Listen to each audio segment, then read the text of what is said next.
Antes de mergulharmos nessa arena ancestral onde a sobrevivência se decidia em combates épicos, não esquece de se inscrever no canal, deixar aquele like e compartilhar este vídeo. Cada curtida fortalece nossa tribo digital e espalha esse conhecimento ancestral para mais pessoas curiosas como você. Feche os olhos e imagine.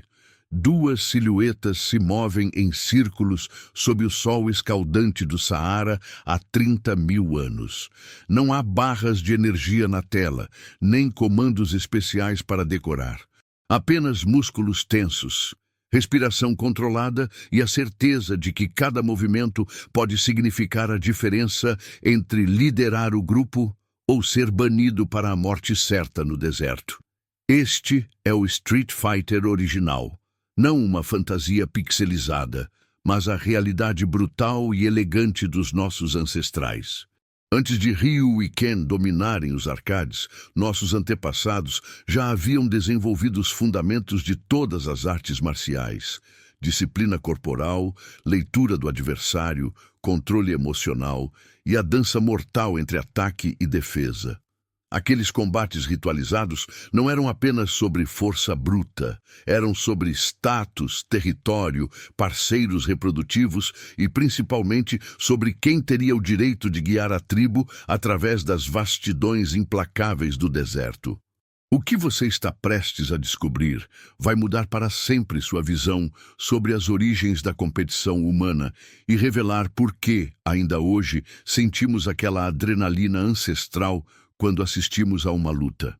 Há cerca de 50.000 anos, enquanto a última era glacial moldava o planeta, as regiões que hoje conhecemos como Saara eram savanas verdejantes, cortadas por rios caudalosos. Mas as mudanças climáticas já sinalizavam a transformação que viria, o nascimento do maior deserto do mundo. E foi nessa transição épica que nossos ancestrais desenvolveram algumas das estratégias de sobrevivência mais sofisticadas da história humana. Os grupos humanos que habitavam essas regiões, ancestrais diretos dos povos que mais tarde se tornariam os tuaregues, não eram simples coletores passivos. Eles eram guerreiros estrategistas que compreendiam que a sobrevivência no deserto exigia muito mais do que apenas encontrar água e comida. Exigia hierarquia social clara, liderança inquestionável e métodos eficazes para resolver conflitos sem destruir o grupo. E foi aí que nasceu o combate ritualizado. Imagine um círculo formado por homens e mulheres, suas peles bronzeadas pelo sol implacável, usando ornamentos feitos de ossos e dentes de predadores que eles próprios haviam enfrentado. No centro, dois guerreiros se preparam para uma dança que é simultaneamente arte, ciência e religião. Não lutam até a morte. Isso seria desperdiçar recursos humanos preciosos. Lutam até que a superioridade seja estabelecida, até que o mais forte, mais rápido e mais inteligente seja reconhecido pela tribo. Os antropólogos que estudam sociedades caçadoras-coletoras modernas descobriram algo fascinante. Praticamente todas elas possuem sistemas de combate ritualizado surpreendentemente similares. Não é coincidência. É herança genética e cultural de milhares de anos de evolução social. Nossos ancestrais do Paleolítico Tardio já haviam desenvolvido o que hoje chamaríamos de código de honra marcial. Esses combates seguiam regras não escritas, mas universalmente compreendidas. Primeiro, o combate era sempre público. A tribo inteira assistia, porque o resultado afetaria a todos. O guerreiro que vencesse não ganhava apenas prestígio pessoal, assumia responsabilidades de liderança que podiam determinar se o grupo sobreviveria à próxima seca ou migração. Segundo, havia movimentos proibidos. Golpes nos olhos, na garganta ou nos órgãos genitais eram tabu, não por piedade, mas por pragmatismo. Um guerreiro cego ou mutilado não poderia caçar, defender o grupo ou gerar descendentes saudáveis. Terceiro, A luta terminava quando a dominância era estabelecida, não quando um dos lutadores morria. Isso exigia algo revolucionário para os padrões animais: autocontrole. A capacidade de parar no momento exato em que a vitória estava clara. Mas o que realmente separava esses combates dos confrontos brutais entre outros animais era o componente psicológico. Nossos ancestrais não lutavam apenas com músculos, lutavam com mentes. Evidências arqueológicas sugerem que já há 40 mil anos os humanos praticavam formas primitivas de preparação mental para o combate. Pinturas rupestres mostram figuras em posturas que claramente representam movimentos de luta, mas também mostram algo mais sutil: rituais de concentração, meditação e visualização. Imagine um jovem guerreiro, vamos chamá-lo de Kadu, nome que significa forte como a tempestade, na linguagem reconstructed dos proto-tuaregues. Dias antes do combate que decidirá se ele pode liderar uma expedição para encontrar novos territórios, Kadu passa horas em silêncio, visualizando cada movimento possível, cada resposta a cada ataque. Ele não tem espelhos, mas usa as superfícies polidas de obsidiana para observar seus próprios músculos, estudar seus pontos fortes e fracos. Observa os movimentos dos animais, a rapidez felina do leão das cavernas, a resistência implacável do bisonte, a agilidade mortal da serpente do deserto. Mais importante ainda, ele estuda seu oponente. Dias de observação discreta, memorizando padrões de movimento, identificando tendências comportamentais, pontos cegos físicos e emocionais. É análise de combate no seu nível mais puro e primitivo. O sol está no zênite quando a tribo se reúne. Não há sino para marcar rounds. Não há árbitro oficial, mas há algo mais poderoso: o peso da tradição ancestral e os olhos atentos de 20 pares de sobreviventes do deserto que sabem exatamente o que procurar. Kadu e seu oponente, Geneb, aquele que vê longe, se posicionam no centro do círculo. Seus corpos contam histórias de sobrevivência, cicatrizes de caçadas perigosas, músculos desenvolvidos por anos, carregando água através de dunas infinitas, reflexos apurados por uma vida inteira, esquivando-se de predadores. O combate começa não com um grito ou sinal dramático, mas com algo muito mais sofisticado: leitura corporal. Por longos segundos, eles apenas se observam, respiram, avaliam. É o equivalente paleolítico do famoso feeling out process dos lutadores modernos. Geneb é mais alto, com braços mais longos, vantagem no alcance. Mas Kadu é mais compacto, centro de gravidade mais baixo, vantagem na estabilidade. Geneb tem uma cicatriz no ombro esquerdo de um ataque de hiena. Kadu percebe e mentalmente registra: possível ponto fraco. O primeiro movimento é de Geneb, um ataque direto testando as defesas. Kadu não apenas se esquiva, ele lê o padrão de ataque e já está formulando uma resposta 3 movimentos à frente. É xadrez corporal, jogado em velocidade real. Aqui está algo que vai explodir sua mente. Nossos ancestrais já haviam inventado praticamente todos os fundamentos técnicos das artes marciais modernas. Eles não tinham dojos ou mestres com faixas coloridas, mas tinham algo melhor: pressão evolutiva real. Grappling, luta agarrada. Evidências ósseas mostram que humanos do Paleolítico tardio desenvolveram força de preensão extraordinária, não apenas para fazer ferramentas, mas para imobilizar oponentes. O que hoje chamamos de jiu-jitsu era questão de sobrevivência para quem precisava capturar presas ou defender-se de predadores usando apenas as mãos. Striking, golpes. Análise de fraturas em fósseis humanos mostra padrões consistentes com treinamento de endurecimento. Nossos ancestrais batiam sistematicamente em objetos duros para fortalecer ossos das mãos, antebraços e canelas, exatamente como fazem praticantes de Muay Thai hoje.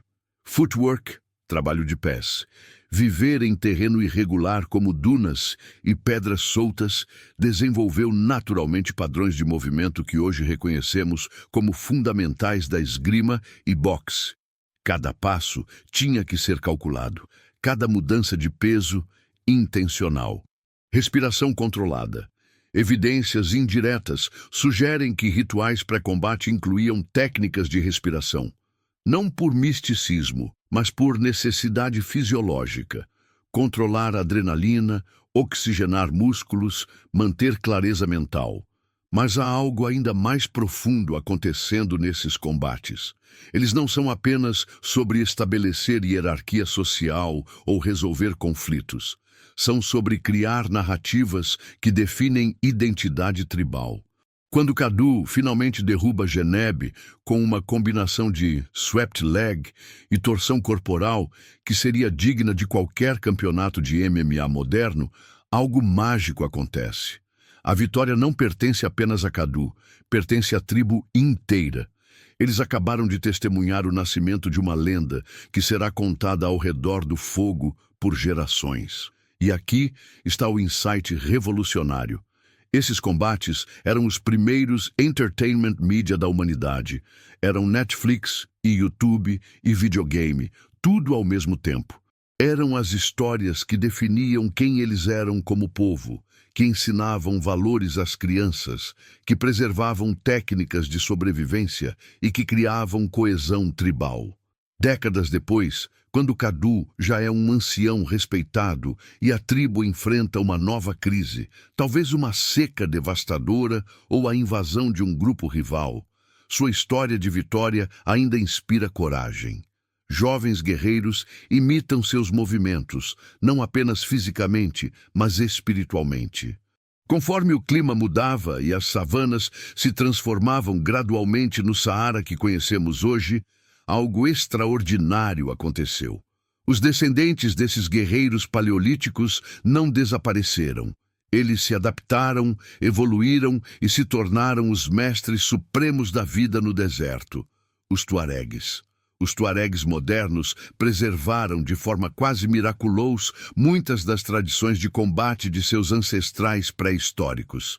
Ainda hoje, seus rituais de passagem masculina incluem competições de luta que seguem regras surpreendentemente similares às que inferimos dos registros arqueológicos. Mas eles adicionaram algo genial. Transformaram o combate individual em arte de guerra coletiva. Suas táticas de raid no deserto, ataques rápidos, retiradas estratégicas, uso do terreno como aliado, são evoluções diretas das estratégias de caça e defesa desenvolvidas por seus ancestrais paleolíticos. E há mais. Os tuaregues desenvolveram a filosofia do Asuf, uma palavra que não tem tradução direta, mas significa algo como saudade combativa ou melancolia guerreira. É a compreensão profunda de que o verdadeiro guerreiro não luta por prazer de destruir, mas por necessidade de proteger, de preservar, de continuar a linhagem ancestral. Pesquisas recentes em neurociência revelaram algo que nossos ancestrais intuíam. O combate ritualizado não apenas seleciona os mais fortes fisicamente, mas os mais adaptados neurologicamente. Durante esses confrontos paleolíticos, o cérebro passava por mudanças fascinantes. A liberação controlada de adrenalina, noradrenalina e dopamina criava um estado mental que os neurocientistas hoje chamam de flow combativo, concentração total, percepção aguçada do tempo, integração perfeita entre pensamento e ação. Mas aqui está o mais impressionante. Esses combates funcionavam como treinamento neurofisiológico para toda a tribo. As crianças que assistiam não estavam apenas sendo entretidas. Estavam programando seus sistemas nervosos para responder apropriadamente a situações de alta pressão. Evidências sugerem que grupos humanos que praticavam combate ritualizado regular desenvolviam maior coesão social, melhor tomada de decisão coletiva e maior capacidade de cooperação em situações de estresse. O combate individual, paradoxalmente, fortalecia a unidade tribal. Mas talvez o aspecto mais revolucionário desses combates paleolíticos seja algo que raramente consideramos. Eles eram teatro, performance, arte viva. Nossos ancestrais compreendiam instintivamente que a violência real é caótica, destrutiva e antiprodutiva para a sobrevivência tribal. Então eles inventaram algo genial: violência simbólica. Combate que continha toda a intensidade emocional e física da luta real, mas dentro de uma estrutura que preservava a integridade do grupo. Era método acting 40 mil anos antes de Stanislavski nascer. Cada movimento era simultaneamente funcional e performático. Cada golpe comunicava não apenas intenção de vencer, mas identidade cultural, valores tribais, conexão com os ancestrais. Era como se cada combate fosse uma peça teatral improvisada, onde os atores literalmente colocavam suas vidas em jogo para contar a história de quem eles eram como povo. E o público não era passivo. Eles participavam ativamente, não apenas torcendo, mas avaliando, julgando, memorizando cada detalhe para futuras recontagens. Era storytelling colaborativo no seu nível mais puro. Aqui está a verdade que vai te arrepiar. Você ainda carrega o DNA desses guerreiros paleolíticos. Cada vez que você sente aquela adrenalina assistindo a uma luta no UFC, cada vez que se emociona com uma vitória improvável no esporte, cada vez que admira alguém que mantém compostura sob pressão, você está acessando circuitos neurais desenvolvidos há milhares de anos em círculos de combate no deserto. Os jogos de Street Fighter, que dominaram os arcades dos anos 90, tocaram algo profundamente ancestral em nós. Não era apenas sobre apertar botões e decorar comandos especiais. Era sobre recursos neurais primitivos que ainda nos fazem vibrar com competição, estratégia, superação de limites e demonstração de habilidade. Mesmo as mecânicas dos jogos de luta, sistema de saúde, rounds, movimentos especiais, leitura do oponente, são ecos digitais dos princípios que nossos ancestrais desenvolveram para transformar violência destrutiva em competição construtiva. E os tuaregues modernos? Eles ainda praticam esses rituais. Em festivais tradicionais, jovens guerreiros se enfrentam em combates que seguem regras transmitidas oralmente por dezenas de gerações. É uma linha ininterrupta conectando você, agora, lendo isso no seu dispositivo digital, aos primeiros humanos que descobriram que luta pode ser arte, que competição pode ser colaboração, que violência pode ser dança. Quando Cadu finalmente se levanta vitorioso naquele círculo ancestral, coberto de suor e areia, respiração controlada voltando ao normal, ele não sabe que está participando de algo que durará para sempre. Ele não sabe que seus movimentos estão sendo gravados não em pixels ou filme, mas na memória coletiva da humanidade. Ele não sabe que 40 mil anos depois, seres humanos ainda se reunirão em círculos, virtuais ou físicos, para assistir a combates ritualizados. Que ainda sentirão aquela mesma adrenalina ancestral, aquela mesma necessidade primitiva de testar limites, de ver quem é mais forte, mais rápido, mais inteligente sob pressão. O verdadeiro Street Fighter não foi inventado no Japão nos anos 90. Foi inventado quando o primeiro humano percebeu que duas pessoas podem lutar sem se destruir, podem competir sem se odiar, podem testar seus limites sem quebrar os laços que os mantêm unidos. Os tuaregues preservaram essa sabedoria através de milênios de mudanças climáticas, invasões, modernização. Eles sabem algo que talvez tenhamos esquecido em nossas vidas urbanizadas.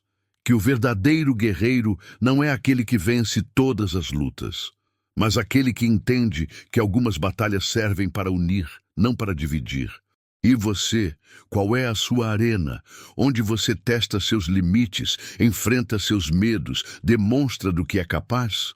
Porque todos nós, descendentes desses guerreiros do deserto, carregamos dentro de nós a necessidade ancestral de provar nosso valor, não para destruir outros, mas para descobrir quem realmente somos quando tudo está em jogo. A próxima vez que você assistir a uma luta, lembrar de Cadu e Genebe. Lembrar que aquela adrenalina que você sente não é apenas entretenimento moderno, é eco de quando nossos ancestrais descobriram que a humanidade começa quando aprendemos a lutar sem perder nossa humanidade. Se essa jornada pela arena ancestral fez você repensar o que significa ser guerreiro no mundo moderno, deixa aquele like, inscreve no canal e comenta qual foi a parte que mais te impressionou. E não esquece de compartilhar, porque assim como nossos ancestrais contavam suas histórias ao redor do fogo, hoje espalhamos conhecimento através das redes. Nos vemos na próxima expedição ao passado que explica nosso presente.